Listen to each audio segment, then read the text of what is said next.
रागी के श्रोता, कहानी को लाइक कीजिए, शेयर कीजिए और चैनल को ज़रूर सब्सक्राइब कीजिए। रागी में गाने की तीव्र इच्छा थी। वह चाहता था कि जब वह गाए तब सब उनका गाना सुने। परंतु जब वह गाता तो बड़े लोग उसे गालियाँ देते थे, छोटे रोते थे। उसकी उम्र के लोग भाग जाते थे। रागी की दादी बहुत अच्छा गाती थी। रागी ने उससे विनती की, मुझे भी गाना सिखाओ। दादी ने कहा, तुम भी तो अच्छा गाते हो। अच्छा ही गाता हूँ, पर क्या फ़ायदा, कोई भी मेरा गाना सुनने के लिए तैयार नहीं। तुम जब गाती हो तो सब सुनते हैं। मेरी भी इच्छा है कि सब मेरा गाना सुने। रागी ने कहा, बचपन में मेरा गाना कोई भी नहीं सुनता था। जब बड़ी हो गई हूँ तो लोग मेरा गाना सुनने लगे हैं और मेरे प्रति आदर दिखा रहे हैं।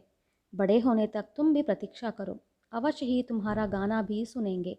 दादी ने कहा, मैं और प्रतीक्षा नहीं कर सकता। तुम्हें अभी मुझे गाना सिखाओ। रागी ने हट किया। मैं गा सकती हूँ। गाना सिखाने की कला मैं नहीं जानती, लेकिन हाँ, चाहो तो पकाना सिखा सकती हूँ। दादी ने कहा। रागी नाराज होता हुआ बोला, मैं गाना सिखाने के लिए पूछ रहा हूँ और तुम पकाने की बात कर रही हो। कैसी उल्टी बात कह रही हो। चिढ़ते हुए रागी ने कहा, अगर तुम चाहते हो कि तुम्हारा गाना सब लोग सुने तो सुनने वाले को अच्छे पकवान बनाकर खिला। खाने के लिए ही सही, तुम्हारा गाना सुनने आएंगे। दादी ने सलाह दी। इसके लिए तो एक रसोइया रख लूँगा, रागी ने कहा। दादी ने उसे गाली दी और कहा, रसोइयों को बहुत से पैसे देने होंगे। यह तो एक दो दिन की बात नहीं, जिंदगी भर तुम्हें रसोई बननी पड़ेगी ना। दादी ने कहा। दादी के कहने पर उसने रसोई का काम अपने 15वें साल में सीख लिया। शीघ्र ही पाकशास्त्र में वह प्रवीण हुआ। रागे ने एक दिन अपनी दादी से पूछा, मैं अब रसोई अच्छी बना सकता हूँ, क्या सबको बुलाकर गाना सुना दूँ? ऐसे करोगे तो तुम्हारे पिता तुझे और मुझे घर से निकाल देगा। इसलिए यह ज़रूरी है कि तुम खुद कमाओ। तुम खाने के पदार्थ बनाओ और बेचो, इससे बहुत कमा पाओगे। दादी ने कहा, मैंने रसोई का काम व्यापार करने के लिए नहीं सीखा, लोगों को अपना गाना सिखाने के लिए सीखा है। रागी ने नाराज़गी से जवाब दिया, नाराज़ मत होना, मेरी बात सुनो। रुचिकर पकवान बनाकर भेजोगे तो अच्छा नाम कमाओगे। तब सब लोग तुम्हारा गाना सुनने के लिए दौड़ाएंगे। दादी ने कहा। दादी की बात रागी को ठीक लगी। उसने ऐसा ही किया। उसे बहुत लाभ हुआ और एक साल ही के अंदर उसने मिठाई की एक दुकान खोली। रागी हर दिन कुछ लोगों को अपने घर बुलाता और उन्हें रुचिकर पदार्थ खिलाकर गाना सुनाता। पहले लोग उत्साह से आते थे, लेकिन बाद में लोग देरी से आते और खाकर चले जाते थे। कुछ लोग गाना सुनने के बहाने आते और मिठाइयाँ खाते थे। रागी के श्रोताओं की स्थिति बड़ी ही विचित्र थी। उसके गायन से वे बहुत ही क्षुब्ध थे, क्योंकि उसका गायन इतना अटपटा सा होता था। उसमें ना ही कोई लय था या सुर, माधुर्य तो था ही नहीं। वे कितने दिनों तक सहमत थे। इसलिए कुछ समय के बाद रागी के संगीत प्रिय लोगों का एक संघ बना और उन्होंने निर्णय किया कि एक एक करके वे रोज आया करेंगे।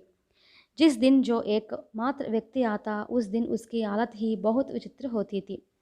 उसकी हालत उस चक्रप्रवासी जैसी होती जिसे बकासुर के पास जाना पड़ता था।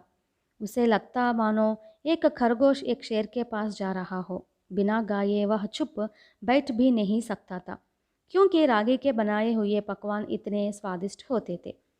उसके श्रोताओं ने जो निर्णय लिया उसका पता रागी को लग गया। उसको निराश पाकर दादी ने कहा, जो भी हो, उन्हें तुम्हारा गाना सुनना है। तुम एक काम करो, भविष्य में रोज ना गाकर हफ्ते में एक बार गाओ और सुनाओ। उनसे कहना कि यह भक्ति का गीत है, भगवान का नाम लेने पर सब आएंगे। गाना खत्म होने के बाद प्रसाद खिलाओ। यूँ अपने मन की इच्छा पूरी करो। वे भगवान का प्रसाद भी खाएंगे और तुम्हारा गाना भी सुनेंगे। कुछ दिनों तक इस कार्यक्रम में वह कामयाब रहा। फिर वही पुरानी बात, लोगों का आना बंद हो गया। दादी का यह उपाय भी अधिक समय तक काम नहीं आया। कारण पूछा तो लोगों ने बताया कि भगवान में हमें विश्वास नहीं है, हम नास्तिक हैं।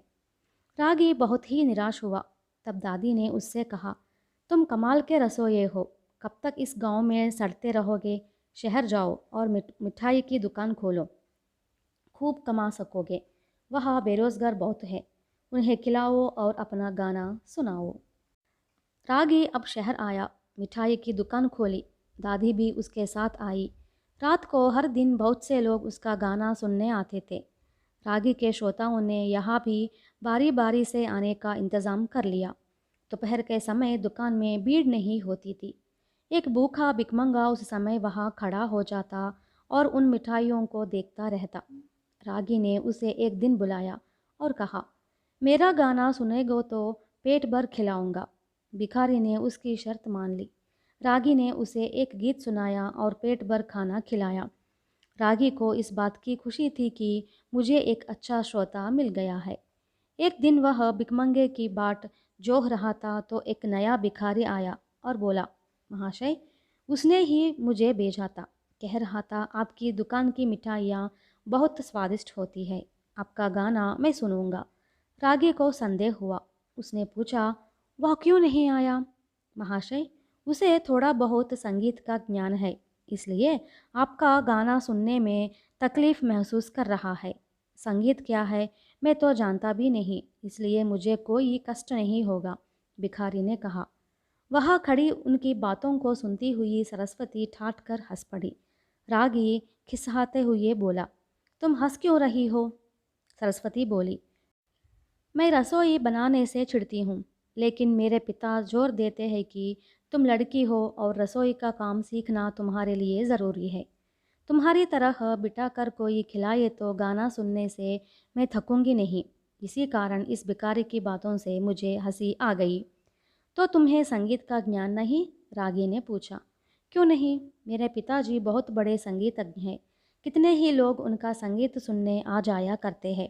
मेरे पिताजी को इस बात का दुख है कि वे अतिथियों को कुछ खिला नहीं पा रहे हैं और मैं रसोई बनाना बिल्कुल नहीं जानती। इस बात को लेकर हमारे घर में रोज़ झगड़े होते रहते हैं, सरस्वती ने कहा। तब तो मेरा गाना तुम सुनोगी ही नहीं, रागी ने कहा। सरस्वती ने बताया, रसोई बनाने से बचने के लिए मैं गर्म पानी में भी बैठी रहने के लिए तैयार हूँ। बर्फ़ पर सो भी सकती हूँ। उनके सामने तुम्हारे संगीत की क्या गिनती। तो हर दिन रात को तुम्हारे घर तुम्हें रसोई सिखाऊंगा। क्या तुम मेरा गाना सुनोगी? रागी ने पूछा। सरस्वती ने हाँ कह दिया। रागी को संदेह हुआ, इसलिए उसने सरस्वती से प्रश्न किया, संगीत सुनने आने वालों को खिलाने की क्या ज़रूरत है? नहीं खिलाया तो क्या वे नहीं आएंगे? सरस्वती ने कहा, जो आते हैं संगीत सुनने के बाद पिताजी को भेंट देते हैं। अब उन्हें थोड़ा ही सही खिलाना अच्छा होता है ना? यह सुनते ही रागी को समझ में आ गया कि उसके और सरस्वती के पिता के श्रोताओं में क्या भेद है। लेकिन वह समझ नहीं पाया कि यह भेद श्रोताओं में नहीं बल्कि अपने ही में है। दादी उनकी ये सारी बातें एक कोने में खड़ी होकर सुन रही थी। जब वह पास आई तो सरस्वती ने इशारे से पूछा कि यह बूढ़ी कौन है। तब रागी ने कहा, तुम नहीं जानती, यह मेरी दादी है। सरस्वती हंसकर बोली, लगता है 25 साल पहले रामपुर की हाट में इन्हें देखा है। वह जाने लगी। दादी ने उसका हाथ पकड़ लिया और कहा, ठहरो, सुंदरी तो हो ही, अक्लमंद भी लगते हो। बोलो, तुम्हारा घर कहाँ है? तुम्हारे पिता से बात करनी है। सरस्वती दादी को अपने घर ले गई। दादी ने उसके बाप से सब कुछ बताया और कहा, आपकी बेटी की स्वीकृति तो मिल गई है। आप भी मान जाए तो सरस्वती की शादी अपने पोते से करवाऊंगी। सब कुछ होते हुए भी एक लड़की का रसोई बनने से अनभिज्ञ रहना शरीर के किसी एक अंग से वंचित होने के समान है। आपने ठीक कहा, उसकी शादी पर मुझे कोई आपत्ति नहीं। मेरी बेटी भी रसोई के काम से बच जाएगी। आपके बेटे को भी उसका संगीत सुनने के लिए जीवन पर्यंत एक श्रोता मिलेगा। सरस्वती का पिता खुश होता बोला। इस प्रकार रागी और सरस्वती की समस्या का हल हो गया। दोनों आनंद से रहने लगे।